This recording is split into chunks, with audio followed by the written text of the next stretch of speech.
ಆಜಿ ಮಸಾಲ. ಎಂತ ಅಡಿಗೆಯ ರುಚಿಯಾಗೋ ರಹಸ್ಯವು 20 ರೂಪಾಯಿ. ಸೆಲ್ಫಿ ವಿಡಿಯೋ ಮೂಲಕ ವಿದ್ಯಾರ್ಥಿಗಳಿಗೆ ಭರವಸೆ ಕೊಡೋದಕ್ಕೆ ಮಿಡ್ ನೈಟ್ ನಲ್ಲಿ ಪ್ರಧಾನಿ ನರೇಂದ್ರ ಮೋದಿ ಅವರು ಮುಂದಾದ್ರೂ ಕೂಡ ವಿಪಕ್ಷದವರು ಸೈಲೆಂಟ್ ಆಗಿಲ್ಲ. ಪ್ರಧಾನಿ ನರೇಂದ್ರ ಮೋದಿ ಅವರ ಮಿಡ್ ನೈಟ್ ವಿಡಿಯೋ ಸಂದೇಶಕ್ಕೆ ಆಕ್ರೋಶವನ್ನ ಹೊರಹಾಕ್ತಿದ್ದಾರೆ. ಇದೆಲ್ಲ ವಿದ್ಯಾರ್ಥಿಗಳು ಬಯಸ್ತಾ ಇರೋದು ನಿಮ್ಮಿಂದ ಅಂತ. ಮಧ್ಯರಾತ್ರಿ ವಿಡಿಯೋ ಹರಿಬಿಟ್ಟ ಪ್ರಧಾನಿ ನರೇಂದ್ರ ಮೋದಿ ಅವರ ವಿರುದ್ಧ ರಾಹುಲ್ ಗಾಂಧಿ ಕಿಡಿಕಾರಿದ್ದಾರೆ. ಮಿಡ್ ನೈಟ್ ವಿಡಿಯೋ ಮಾಡಿ ವಿದ್ಯಾರ್ಥಿಗಳನ್ನ ಅಥವಾ ವಿದ್ಯಾರ್ಥಿಗಳ ಬುದ್ಧಿಯನ್ನ ಅವಮಾನ ಮಾಡಬೇಡಿ. ವಿದ್ಯಾರ್ಥಿಗಳು ಪ್ರಧಾನ್ ರಾಜೀನಾಮೆಗೆ ಒತ್ತಾಯಿಸುತ್ತಿದ್ದಾರೆ.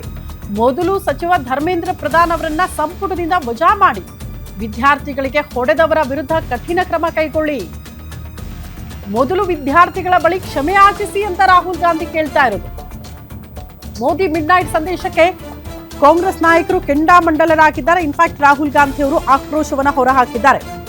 ಟ್ವೀಟ್ ಮಾಡುವ ಮೂಲಕ ಪ್ರಧಾನಿ ನರೇಂದ್ರ ಮೋದಿ ಅವರ ಮಿಡ್ ನೈಟ್ ಸಂದೇಶಕ್ಕೆ ಲೇವಡಿ ಮಾಡಿದ್ದಾರೆ, ಆಕ್ರೋಶವನ್ನ ಹೊರಹಾಕಿದ್ದಾರೆ. ಇರುವ ವಿಷಯ ಬಿಟ್ಟು ಡೈವರ್ಟ್ ಮಾಡಿ ಇನ್ನೆಲ್ಲ ಕೂಡ ಪ್ರಧಾನಿ ನರೇಂದ್ರ ಮೋದಿ ಅವರು ಮಾತಾಡಿದ್ದಾರೆ. ಆದರೆ ವಿದ್ಯಾರ್ಥಿಗಳ ಪ್ರಮುಖ ಬೇಡಿಕೆ ಏನು? ಸಚಿವರ ರಾಜೀನಾಮೆ. ಅದರ ಬಗ್ಗೆನೇ ಪ್ರಸ್ತಾಪ ಆಗಲಿಲ್ಲಲ್ಲ. ಅದ್ರ ಬಗ್ಗೆ ಮೊದಲು ಮಾತಾಡಿ. ಅದ್ರ ಬಗ್ಗೆ ಮಾತಾಡದೆ ವಿದ್ಯಾರ್ಥಿಗಳ ಬುದ್ಧಿಯನ್ನ ಅವಮಾನ ಮಾಡಬೇಡಿ ಅಂತ ರಾಹುಲ್ ಗಾಂಧಿ ಅವರು ಆಕ್ರೋಶ ಹೊರಹಾಕಿದ್ದಾರೆ ಟ್ವೀಟ್ ಮಾಡೋ ಮೂಲಕ.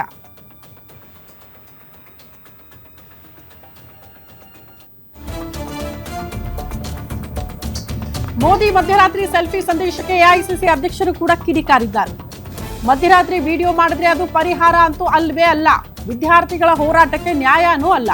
ಸಂಸತ್ನಲ್ಲಿ ಮಾತಾಡಿ ಅಂತ ಪ್ರಧಾನಿ ನರೇಂದ್ರ ಮೋದಿ ಅವರಿಗೆ ಎಐಸಿಸಿ ಅಧ್ಯಕ್ಷ ಮಲ್ಲಿಕಾರ್ಜುನ ಖರ್ಗೆ ಅವರು ಮನವಿ ಮಾಡಿಕೊಂಡಿದ್ದಾರೆ. ಧರ್ಮೇಂದ್ರ ಪ್ರಧಾನ್ ಅವರ ರಾಜೀನಾಮೆ ಬಗ್ಗೆ ಮಾತಾಡಿ ಸಂಸತ್ ಕಲಾಪಕ್ಕೂ ಮುನ್ನ ಪ್ರಧಾನ್ ಅವರ ರಾಜೀನಾಮೆ ಪಡೆದುಕೊಳ್ಬೇಕು, ಆಗ ವಿದ್ಯಾರ್ಥಿಗಳ ಹೋರಾಟಕ್ಕೆ ನ್ಯಾಯ ಸಿಗುತ್ತೆ ಅಂತ. ಮೋದಿ ಮಧ್ಯರಾತ್ರಿ ಸೆಲ್ಫಿ ಸಂದೇಶಕ್ಕೆ ಎಐಸಿಸಿ ಅಧ್ಯಕ್ಷರ ಕಿಡಿ. ಮೊದಲು ಸಚಿವರ ರಾಜೀನಾಮೆ ಪಡೆದುಕೊಳ್ಳಿ.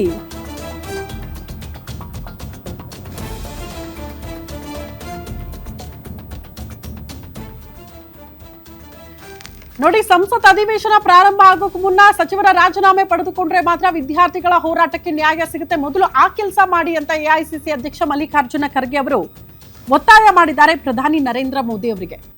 ಪ್ರಧಾನಿ ನರೇಂದ್ರ ಮೋದಿ ಅವರ ವಿಚಾರಕ್ಕೆ ಸಂಬಂಧಪಟ್ಟಂತೆ ವಿದ್ಯಾರ್ಥಿಗಳು ಕೇಳಿರೋದನ್ನ ಬಿಟ್ಟು ಬೇರೆ ವಿಚಾರಗಳು ಪ್ರಸ್ತಾಪ ಆಗಿರೋದಕ್ಕೆ ಕಾಂಗ್ರೆಸ್ ನಾಯಕರು ಇದನ್ನ ಅರಗಿಸ್ಕೊಳ್ತಾ ಇಲ್ಲ. ಸಚಿವರ ರಾಜೀನಾಮೆಗೆ ಒತ್ತಡ ಹಾಕ್ತಿದ್ದಾರೆ. ಒಂದು ಹೆಜ್ಜೆ ಮುಂದಕ್ಕೆ ಹೋಗಿ ವಿಪಕ್ಷದವರು ಪ್ರಧಾನಿ ನರೇಂದ್ರ ಮೋದಿ ಅವರ ರಾಜೀನಾಮೆಗೆ ಒತ್ತಾಯಿಸಿನೇ ಹೋರಾಟ ಮಾಡಿದ್ದು. ಮೊನ್ನೆ ದೆಹಲಿಯಲ್ಲಿ ಪ್ರಧಾನಿ ನರೇಂದ್ರ ಮೋದಿ ಅವರ ನಿವಾಸದ ಮುಂಭಾಗದಲ್ಲಿ ಕೂತ್ಕೊಂಡು ಹೋರಾಟ ಮಾಡಿದ್ದು ಇದೇ ಕಾರಣಕ್ಕೆ, ನೀವು ರಾಜೀನಾಮೆ ಕೊಟ್ಬಿಡಿ ಅಂತ. ಯಾಕಂದ್ರೆ ರಾಜಕೀಯ ಲಾಭ. ವಿದ್ಯಾರ್ಥಿಗಳ ಹೋರಾಟ ಇಷ್ಟು ದಿನ ಆದಾಗ ಕೇಳಲಿಲ್ಲ, ಬಟ್ ಈಗ ಕೇಳ್ತಿದ್ದಾರೆ.